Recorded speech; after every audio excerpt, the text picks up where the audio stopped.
Okay, this is Johnny Boy Boxing at Fight Hype. I'm here with an exciting fighter, Vito Mielnicki. How are you, champ? Hey, I'm doing good. Having a great training camp so far down in Houston. Great sparring, working with Ronnie Shields.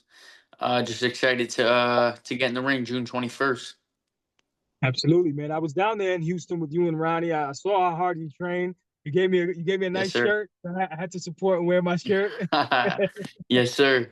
I Yeah, appreciate you. definitely. No, you got it. You got it. But talk to me about your opponent, Gardzilek. It's kind of hard. I don't want to butcher his name, but talk to me about this fighter. What are some of the dangers that he brings into this matchup with you? Yeah, he's got a deep amateur background. He was a part of the Polish team. Just he could fight. He could box. He could go to the inside. He's really an all around really good fighter. So he's 19-0 for a reason. He knows how to win. And although his fights were all over on the other like on the other side of the pond, like in Poland and all that, he's been in some tough fights as well, and he's passed all the tests. So he's in this position for a reason. And yeah, I'm excited for this tough challenge on June 21st, but I'm also ready to handle business. Definitely. And you feel that this is one of the toughest fights of your career, or Yeah, for sure. That's my goal is every fight just keep leveling up, tougher fights.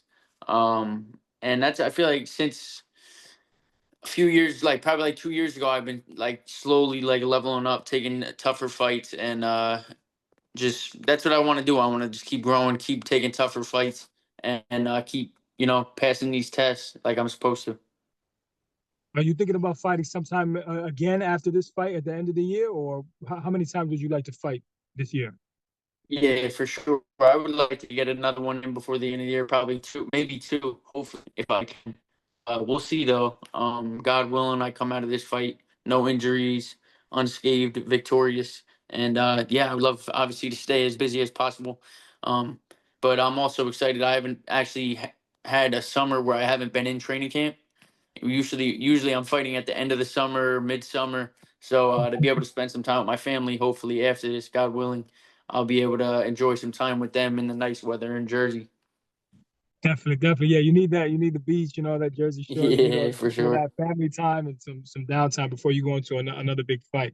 Now, Definitely. the 154-pound division is very stacked. Xander Zayas is getting a title shot. The WBO championship, I believe, July 26th at Madison Square Garden. You and I spoke about you facing him. I mean, you guys even spoke to each other about facing each other. So friends are friends, but in this business, like with Keyshawn and Shakur, they say they're friends, they won't get it on. You guys would definitely get it on, right? If you get a shot at Xander. Yeah, for sure. This is my second fight at 160 now. So Oh, but he's okay. at 154 still. Yeah. So Okay. yeah, I mean, business is business at the end of the day. And I'm excited to take on all the toughest fights. Like as my career goes, that's the goal to maximize my potential in this sport. And knowing that he's one of the top guys at 54, I know he'll eventually move up to 160. He's a pretty big kid as well. So if that fight comes, it comes. I know a lot of people have been asking, "Yo, you've been calling out Xander, been calling you out. When's the fight happening?" Yeah, Yeah, boxing's a tough business. Guys move up, down, and weight. Certain situations don't work, and we're with the same company though, so that's a plus. So, but God willing, hopefully that fight happens down the line. If it does, it does. If it doesn't, it doesn't. I'm excited. He has a great family. He's a great kid as well. Great person. We were in the Olympic Training Center together, so being able to know somebody like him for a while, seeing him do his thing, it's cool for sure. definitely. So you wouldn't be, would you ever go back down to 154 or they're just you're at 160, you just feel comfortable there? Yeah, I'm at 160. So Okay. this is my weight now, 160. 154, those last like 6 pounds were starting to like really, I feel like negatively affect me going into the fight rather than helping me with like that little bit of size advantage that people so called say it is. But yeah, I feel like now I'm at 160. I feel strong. I feel healthier. And yeah, I'm excited for this journey. Definitely. And what do you think about the champions at 160? Arislanda Laura. Who would you like to face there if you can get a title shot? Yeah, there's a lot of it's like a under the radar kind of division. A lot of tough fighters. Okay. Jana Beck, Lara. There's a few good fights on this Prime Video card. Kyron Davis, who I know well, versus who's he fighting? Yo Hernandez, the Cuban, rated number one in the WBA. So there's a lot of good fighters out at 160. Um, Man, like I said, there's a lot of good talent, a lot of good fighters. But as I grow in this fight, I'm actually, I think it's sanctioned by four of the sanctioning bodies for this fight that could rank me across the top 10 in 160. So, um, yeah, whatever opportunity presents itself after this, it does. And then, but most importantly, I'm focused on Camille Garzilek at the moment. Yeah, definitely. Now, I don't know if you've been following, switching gears just a little bit. Turki Alalshikh, he's been involved in the Fatal Fury event. Now, so many things he's involved in with right now. But Teofimo Lopez and him are in the news. He's getting a little crazy with Turki. What do you think about his situation with Turki calling him a dictator and all the things that's going on between the both of them? Turkey was calling Teofimo a dictator. No, Teofimo called Turki a dictator, Oh, I and was gonna he say, got yeah. fired. And So he got fired by Turki. Now he's going to Floyd Mayweather. What do you do? Do you think Turki's good for boxing? He's bringing us the best fights, but what do you think? What's your opinion about it? for Would you sure, like I to work with mean, Turki? yeah, listen, Turkey's taking care of fighters as well, and that's a plus. I mean, fighters in the past haven't been getting compensated as they have been, with Turkey now being in the sport. And as a fighter, I mean, obviously we fight for the belts, we fight for legacy, but also at the same time we're putting our life on the line every time we step in there to secure generational wealth for our families. And for him to be doing this, compensating these fighters the way he is, it's cool to see, and at the same time, obviously, that's going to make the bigger fights happen because these guys are willing to fight each other for the right money. And I think he's doing great things for the sport. Teofimo is a great fighter in himself, and listen, they're both great at what they're doing. Teofimo obviously could be a little crazy, but I feel like at the same time he's just selling it. He's selling himself, maybe not the right ways, but at times. But I know Teofimo, he's a cool dude, so he's a great fighter. Okay, okay.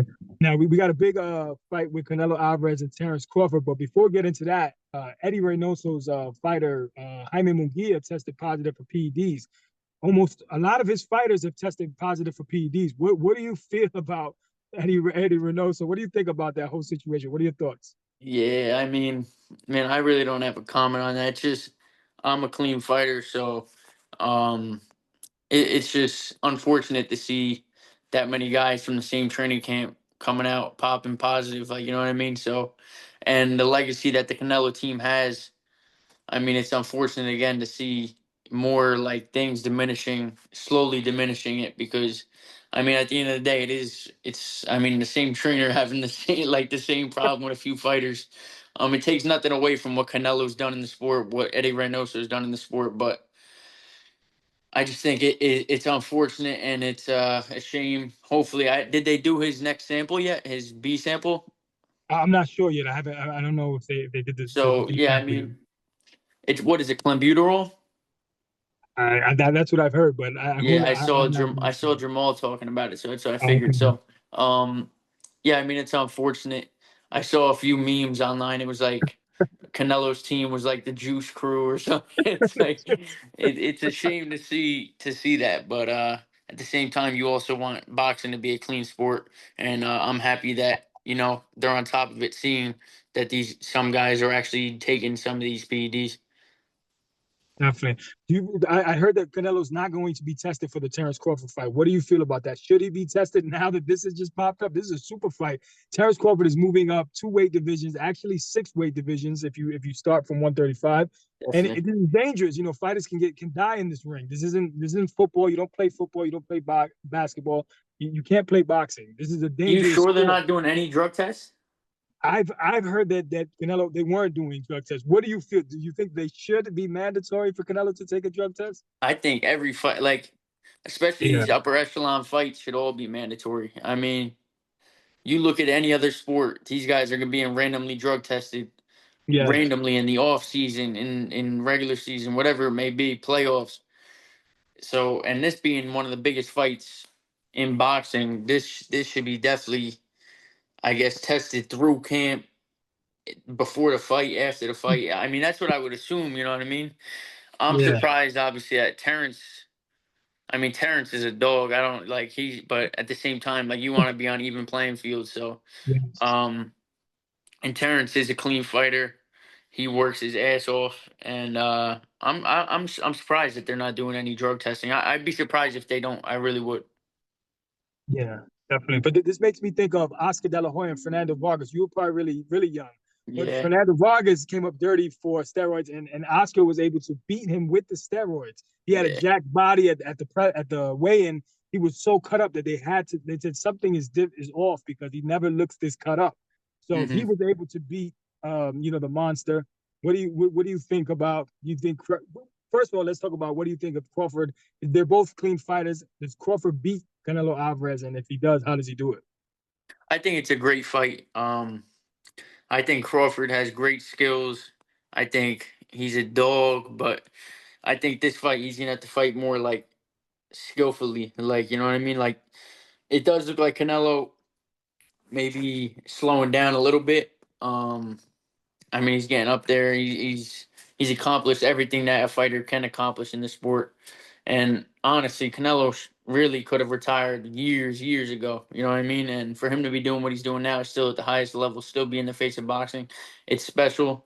And to be able to see an athlete perform at this level at this late in his career is cool too. So I think it's a great fight. It's a great fight for the fans. I think I've always said, like, I always take the great bigger man over the great smaller man. But I mean, Terrence he's a special talent, special fighter, so you can't count him out. And I truly think it's a 60-40, 55-45 fight, to be honest. Yeah, I think most people would agree with that. But a lot of people, because of the face-off between Terrence Crawford and Canelo, he was bigger than him. So now the odds are changing in Vegas. The numbers are Yeah, going wrong. But yeah. based off of Terrence Crawford's performance against Madrimov, what did you think about that performance at 154? Him getting his feet wet there. Yeah, I mean, it. Listen, styles make fights at the end of the day. Madrimov, he's a tough competitor, tough fighter, and a tough style to face against. Obviously, Virgil Ortiz maybe have made it look otherwise, but Virgil Ortiz fights way different rather than what Terrence Crawford fights. And I mean, Terrence passed the test. I mean, it's not like he still won. Like, you know what I mean? Maybe it been tougher than people thought it was going to be. But Madrimov doesn't fight like Canelo, and Canelo doesn't fight like Madrimov. So I mean, Yeah, styles make fights at the end of the day, and I'm excited to just, like you said, see Turkey putting these fights on, and honestly, like to see him like just start taking the mic from people, like on the stage, like calling people on the phone while they're on the mic and putting them on the mic, like he's changing the game. But I mean, I guess money talks. You know what I mean? At the end of the day. definitely, man. Well, Vito, man, we appreciate your time. Thank you for joining us at Fight Hype. Make sure to tell Ronnie Johnny Boy said hi, and I'll be out there in Houston to come see Will you do, guys soon. will do, brother. I appreciate you having me. All right, you already know, man. We'll Yes, talk off sir. camera. You got it. Johnny Boy Boxing Fight Yes, Hype. sir.